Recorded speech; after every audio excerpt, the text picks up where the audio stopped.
Мразот ги остави земјоделците без род. Од 4 тони слива годинава само 250 килограми. Иако бербата е слаба, сепак сливите се наоѓаат на тезгите на пазарите, но со значително намалени количини. Ристи Николов од Радовишко на самиот почеток на сезоната ги изложи своите сливи, објаснувајќи тежината на ситуацијата. И покрај слабото производство, тој ги продава по пристапна цена. Производство е од Радовиш, село Војславци. Лично наше тоа производство. Господ тоа остави, измрзнава оваа година, како сите знаеме, ти измрзнаваше раното во цвето. Ама нешто па остана, што да остана, ние ќе донесеме тука на пазарот, да се конка народот, да има да се јапне некоја сливка. Сега поиспродадеме, остана малку посетната слива. По која цена ви се движи?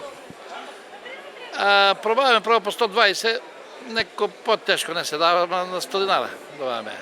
Да бидат задоволни малку и муштилите, па и ние, да има некој споразум. Сливата од два сорта исто па берех по 3 до 4 тона, 250 кг само има страна слива од таа сорта. Ама нема што, тоа е. Природата така да даде, тоа остана и тоа ќе го продаваме толку. Ова е првата година во која земјоделците останаа без род, вели Николов, но сепак во него останува надежта дека ќе екзистира од останатите земјоделски култури. Тоа е анџелина, вика се таа сорта. Таа е од Грција, корен зимаваме, скупуваме корен од Грција и тука пласираме сега на пазарот. Овие последните 25 години, прва година така ще се деси да измрзнат. Да сме толку слабо со род, иначе други години имаме по-добар род. Тоа е прва сорта што излева. Сега ќе имам понатам, имам исто таква, само тоа е со црвено месо дата, како цитрон доаѓа, другата сорта што ќе дојде. И она со слаб род.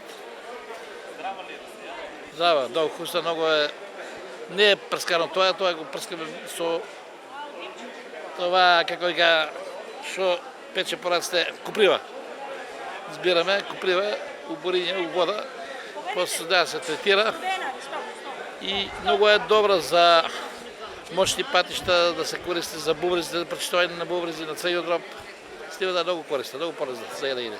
Инаку ова е само еден од многуте примери како неповолните временски услови го одземаат животот и екзистенцијата на домашните земјоделци кои покрај тешкотиите продолжуваат да се борат за својот род.